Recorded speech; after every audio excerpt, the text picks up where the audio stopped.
They told me I was selfish, that I always made everything about me. And as I stood there on Christmas Eve, being blamed and humiliated by my own parents, I realized something. No matter what I gave, no matter how much I sacrificed, I would always be the outsider in my own family. But this time, I came prepared, with proof. And I wasn't going to let them rewrite the truth again. "Enough, Susan!" my mother shouted, her voice trembling with frustration as she leaned forward, glaring at me across the table. The Christmas tree lights flickered softly in the dim room, but the festive ambiance felt like a cruel joke. I sat frozen, my hands clenched in my lap, trying to steady the anger that surged inside me. My father joined in, his tone just as sharp. "You always find a way to make everything about you." The words hit me harder than I expected, and for a moment all I could hear was the ticking of the clock on the mantel. My name is Susan Blanchard, and I was 32 years old when this all happened in the late 1970s, a time when families leaned on each other, especially out here in rural Illinois. Our family farm, passed down through generations, was the center of our lives, though it was struggling to stay afloat. I had moved to Chicago years earlier to become a lawyer, a decision my parents still saw as a rebellion against the family way of life. Meanwhile, my older brother Jake stayed behind, running the farm and basking in the constant praise from our parents. I didn't resent him for staying. I resented how, no matter what I did, I was always on the outside looking in. Since the summer, I'd been quietly sending money to the farm's shared account, trying to help with the mounting bills that Jake had told me about. He convinced me not to tell our parents, saying it would hurt their pride and make them feel like failures. At the time, it made sense. I didn't want to embarrass them, and I trusted Jake to handle things. But sitting there on Christmas Eve listening to our parents praise Jake for his sacrifices, I felt as if I had been punched in the gut. I realized right then that he had been taking credit for every dollar I'd sent. "Jake's the reason we've been able to keep things going," my mum said, her voice full of pride. "I don't know what we'd do without him." I looked across the room at him, expecting maybe a flicker of acknowledgement or guilt in his eyes, but he just smirked, leaning back in his chair like he was enjoying the show. That's when I finally spoke up. "Actually," I said, my voice shaking but loud enough to cut through the chatter, "I've been the one sending the money every month since July." My dad scoffed, shaking his head as if I had just said the most ridiculous thing he'd ever heard. "Don't start making things up, Susan. Jake's been here day in and day out, working his tail off for this family. Why would you say something like that?" His words stung, but it was the dismissive tone that really cut through me. My mum crossed her arms and added, "You've always had a habit of trying to make yourself the center of attention. Honestly, Susan, it's Christmas. Can we not ruin the evening with this nonsense?" I felt my face flush, a mix of anger and humiliation coursing through me. "I'm not making it up," I said, my voice firmer this time. "I've been depositing money at the Chicago branch of the bank directly into the farm account every single month." But they weren't even listening. My dad waved me off with a look of exasperation, and my mom turned her attention to Jake, who just shrugged as if he didn't know what I was talking about. The frustration was unbearable. I realized there was no convincing them. They had already made up their minds. I turned to Jake, my voice sharp. "Are you really going to sit there and lie about it?" "Jake, you know I've been making those deposits at the Chicago branch all these months." He didn't flinch. Instead, he leaned back in his chair, smirking as if this was some joke. "I have no idea what you're talking about, Susan," he said, his tone dripping with fake innocence. My blood boiled.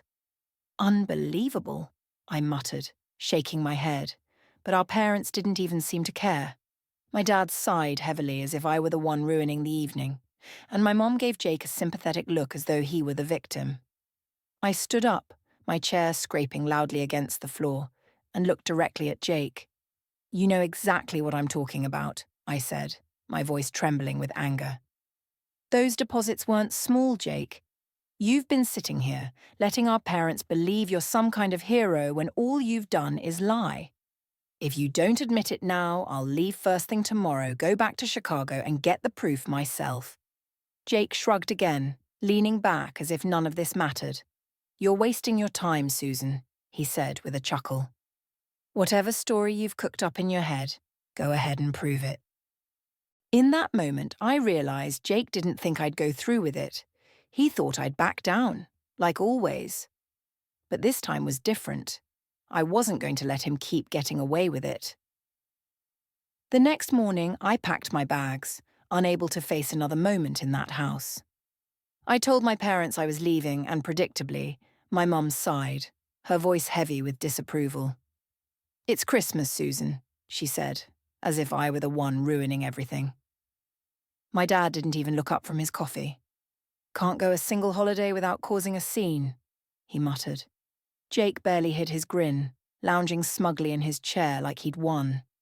But I wasn't staying, not with everyone acting like I was the problem. The drive back to Chicago felt endless, the roads eerily quiet, as most people were home celebrating with their families. I gripped the wheel tightly, the cold winter air seeping into the car despite the heater blasting.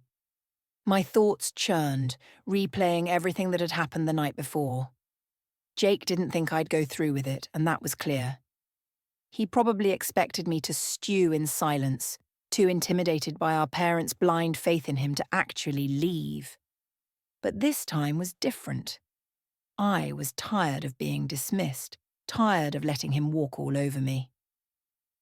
As I drove past snow-covered fields and frozen lakes, one thing was certain. I wasn't backing down this time. I gathered the receipts, determined to ensure the truth came out. A few days later, when the banks reopened, I drove straight to the Chicago branch. The morning was bitterly cold, the kind of cold that cut through your coat and left your breath sharp in the air. As soon as I walked in, I went straight to the counter, where a middle-aged teller greeted me with a polite smile. "Good morning," he said. "How can I assist you today?" I calmly but firmly explained that I needed copies of every deposit I had made to the Blanchard farm account since July. He nodded and went to the back, returning with a thick ledger and a small machine that printed receipts. He found the account and began feeding each record into the machine, which hummed and clicked as it printed out copies of the transactions. I watched as each receipt rolled out, clearly displaying my name, the dates, and the amounts. He handed me the stack with a polite, "Here you go, Mom. Let us know if there's anything else you need." I thanked him, my hands shaking slightly as I clutched the receipts. They weren't just pieces of paper, they were evidence. Evidence that Jake had been lying and proof that I wasn't going to let him get away with it. With the receipts in hand, I headed straight back to my car. The roads were still slick from the snowstorm earlier that week, but I didn't care. I had to get home, and I wasn't about to wait another day. The receipts sat on the passenger seat, neatly stacked and secured under a paperweight I'd grabbed from my desk before leaving. Every time I glanced at them, my anger flared again. I couldn't believe Jake thought he could get away with this, or that our parents had so easily taken his side. The drive seemed longer this time, the farm feeling farther away with every mile. I passed through quiet towns and frozen fields, my thoughts racing. I replayed every conversation from Christmas Eve, every dismissive look, every smug grin on Jake's face. By the time I reached the long driveway to the farmhouse, adrenaline was coursing through me, making my hands shake. I wasn't sure how this was going to go, but one thing was certain. I wasn't leaving until they saw the truth for themselves. I walked into the house, the receipts tightly in my hand, the cold still clinging to my coat. My mum was in the kitchen stirring something on the stove, and my dad sat at the dining table reading the paper. Jake leaned casually against the counter, eating an apple, looking as smug as ever. They all turned to look at me when I entered, but before anyone could speak, I slammed the stack of receipts onto the table in front of my dad. "There," I said, my voice steady but firm. Every deposit I've made to the farm account since July. It's all right there. My name, the dates, the amounts. My dad frowned as he set down his paper and began flipping through the receipts. My mom came over wiping her hands on a dish towel, her expression skeptical. Jake didn't move, but I saw his smirk falter for a second. "This can't be right," my dad muttered, flipping through the pages. "Why would you do this, Susan?" My mum's eyes narrowed as she leaned in to get a better look. "Jake said he's been covering everything," she said, confusion and disbelief in her voice. I turned to Jake, meeting his gaze directly. "Well, Jake," I said sharply, "are you still going to lie about it?" Jake let out a laugh, tossing the apple core into the trash as though nothing mattered. "Susan, I don't know where you got those, but they're not real. You probably forged them somehow to make me look bad." His calm, mocking tone made my stomach churn. I looked to our parents, hoping for at least a flicker of doubt in their eyes, but instead, my dad shook his head, his face dark with disapproval. "Susan, what's gotten into you?" he said, his voice low and angry. "This is a new low, even for you." My mum grabbed the receipts, holding them up as if they were somehow contaminated. "Did you think we wouldn't see through this?" she said, her voice shaking. "Jake's been here every day, working to keep this farm alive. And you," she jabbed the papers toward me, "come back here with some fake documents and expect us to believe it? You've always been so desperate for attention." My chest tightened as I fought back tears. "They're not fake," I said, my voice trembling. "You can call the bank if you don't believe me." But they weren't listening. They stood there, united in their defense of Jake, just like always, while I felt like a stranger in my own family. Stunned, I watched as my dad tossed the receipts onto the table like trash. "I can't believe this," I said, my voice rising as their disbelief crushed me. "Even with the proof right in front of you, you still defend him. This is unbelievable. I've spent months helping you keep this farm afloat, and all you've done is give Jake the credit and call me a liar." Jake crossed his arms, leaning against the counter with that same smug expression. "Don't be so dramatic, Susan," he said, shrugging as if none of it mattered. "You've always been jealous. This isn't any different." I couldn't take it anymore. "You know what? I'm done. Don't expect me to come back here. I've had enough of this." My mum's face tightened, and my dad just shook his head in disappointment, as if I was the one in the wrong. Without another word, I turned and walked out, slamming the door behind me. The cold air hit me like a slap, but it felt better than staying in that house for another second. By the time I got back to Chicago, I had made up my mind. I was done. No more bending over backward for people who couldn't even recognize the truth when it was right in front of them. The first thing I did after unpacking was call the bank and stop the deposits. "No more transfers to that account," I told the teller, my voice steady despite the anger bubbling inside me. It felt strange, like severing a tie that had bound me to the farm all these months, but it also felt freeing, like I was finally done carrying a burden that had never been mine to bear. At first, I thought I'd feel guilty, but I didn't. Every time I thought about Jake's smug face and our parents' refusal to believe me, the more my decision felt right. Let Jake handle it now. Let him be the hero he always pretended to be. I wasn't going to keep pouring money into a farm that treated me like an outsider. If they wanted to believe his lies, they could deal with the consequences when the bills started piling up, and they would, because Jake didn't have a dime to his name. 6 months passed and not a single word came from my family. No phone calls, no letters, nothing. I thought about them sometimes, but every time I did, the anger and hurt resurfaced, so I pushed those feelings aside and focused on my work.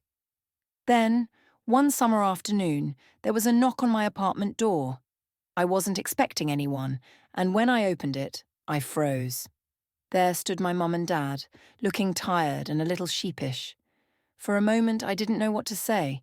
"Can we come in?" my dad asked, his voice quieter than usual. My mum stood next to him, clutching her purse tightly, her lips pressed into a thin line. Part of me wanted to slam the door in their faces, but curiosity got the better of me. I stepped aside, letting them in. They sat awkwardly on the couch, looking around my small apartment like they didn't know what to do with themselves. "What do you want?" I finally asked, leaning against the armrest of a chair, my arms crossed. I wasn't in the mood for small talk. Whatever they had to say, I wanted it out in the open.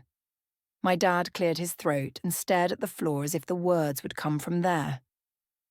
"Susan," he began, his voice quieter than I'd ever heard, "we owe you an apology, a big one." My mum nodded, her knuckles white from clutching her purse so tightly. "We were wrong," she said softly. "We didn't believe you when you tried to tell us the truth, and we need to make this right." I crossed my arms and leaned back against the chair, my tone sharper than I intended.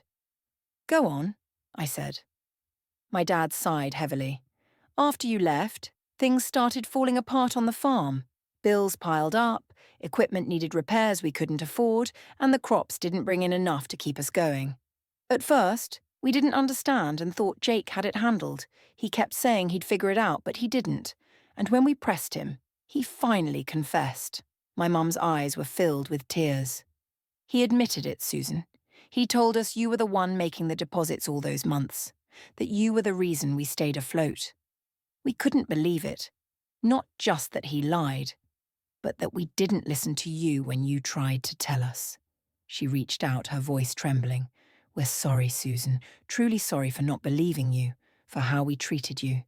You didn't deserve any of it." I looked at them, their faces lined with regret. For the first time, I saw something I hadn't expected: genuine shame. My dad finally met my eyes. "We're asking for your forgiveness, Susan," he said quietly. "I know we don't deserve it, but we had to come here and tell you the truth. You saved the farm, and we owe you more than an apology." I sat there staring at them, letting their words linger in the air. Part of me wanted to let the silence stretch on forever, to make them sit with their guilt. But instead I asked, "Where's Jake?" My voice was calm, but anger simmered just beneath the surface. My mom exchanged a nervous glance with my dad before answering. "He's still at the farm," she said quietly. "He wanted to come with us, but we thought it was better to speak to you alone first." My dad nodded uncomfortably. He's been keeping to himself since he admitted everything. I think he knows there's no excuse for what he did. He's ashamed. "Ashamed," I repeated, letting out a bitter laugh. "That's rich. Ashamed? After months of letting you believe I was some kind of liar? After taking credit for everything I did to keep the farm running?" My dad looked down, his face pale. "You're right," he said, his voice barely above a whisper. "We let it go on far too long. It's on us as much as it is on him." "But he wanted us to tell you that he's sorry," my dad added. "He doesn't expect you to forgive him, but he needed us to say it."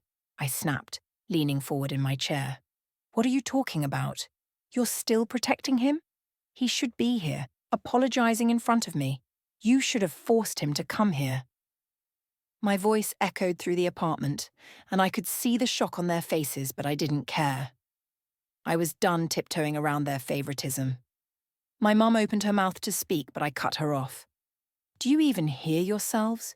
He lies, he manipulates, he takes everything I did and twists it into some heroic story for himself. And now, when it's time to take responsibility, you're still shielding him? What? He's too embarrassed to face me? So you're here to clean up his mess again? Do you realize how insane that sounds?" My dad shifted uncomfortably, gripping his knees. "We thought this would be easier for everyone," he muttered. "Easier for who?" I shot back. "For Jake? For you? Because it sure as hell isn't easier for me." Neither of them said anything after that. My mum looked down at her hands, nervously twisting the strap of her purse, while my dad stared at the floor, his jaw tight. The silence hung between us, heavy and uncomfortable, until finally my dad stood up. "You're right," he said quietly, not meeting my eyes. "We should have brought him. We should have made him face you. I don't know why we didn't.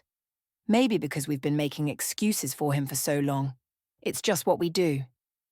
My mum followed him, standing up and clutching her purse to her chest. She looked at me with watery eyes, but there was no defense left in her. "We're sorry, Susan," she said, her voice barely above a whisper. "You deserved better from all of us." Without waiting for a response, they walked toward the door. My dad opened it and glanced back at me for just a moment, his face filled with regret, and then they were gone. The door clicked shut behind them. For a long time I just sat there, the weight of their shame hanging in the room like a ghost. They knew I was right, and for the first time in my life, it felt like they actually saw it too. A week later, there was another knock on my door. I wasn't expecting anyone, and when I opened it, my stomach turned. Jake was standing there, his hands stuffed in his jacket pockets, looking more miserable than I'd ever seen him. "Susan," he said, his voice low and hesitant. "Can I come in for a moment?" I thought about slamming the door in his face, but instead I stepped aside, letting him in without saying a word. He stood awkwardly in the middle of my living room, not sitting down, not taking off his jacket, just shifting his weight from one foot to the other. I came to apologize," he said finally, his eyes darting around like he couldn't bring himself to look at me. "For everything. For lying. For taking credit for the money you sent. For letting Mom and Dad treat you the way they did." His voice cracked, but I didn't say anything, waiting for him to continue. "I don't have an excuse. I was jealous of you, Susan. I've always been jealous. You've done so much with your life, and I stayed behind. I thought if I could just keep their approval, I'd feel, I don't know, important, I guess. But it was wrong. All of it." Jake's voice broke completely, and before I could say anything, he dropped his head into his hands and started to cry. Big, heavy sobs that shook his whole body. It wasn't the kind of crying you fake. It was raw, filled with shame, and for the first time, I saw just how broken he really was. He didn't try to hide it, and for a moment I just stood there, unsure of what to say or do. After that day, something shifted. My parents didn't call right away, but when they finally did, their tone was different. There was no defensiveness, no excuses, no trying to sugarcoat Jake's actions. It was clear they'd finally stopped protecting him. They didn't admit it outright, but I could tell they were treating him differently. My dad mentioned they had started handling the farm finances themselves, and my mom let slip that Jake was working to make things right. It wasn't everything, but it was enough. As for Jake, he stayed out of my way after that apology. He didn't try to fix things too quickly, which was fine by me. Trust isn't something you rebuild overnight. But knowing that my parents had finally seen him for who he was and acknowledged the hurt they'd caused me gave me some peace. From that day on, things were never perfect in my family, but at least they started being more fair.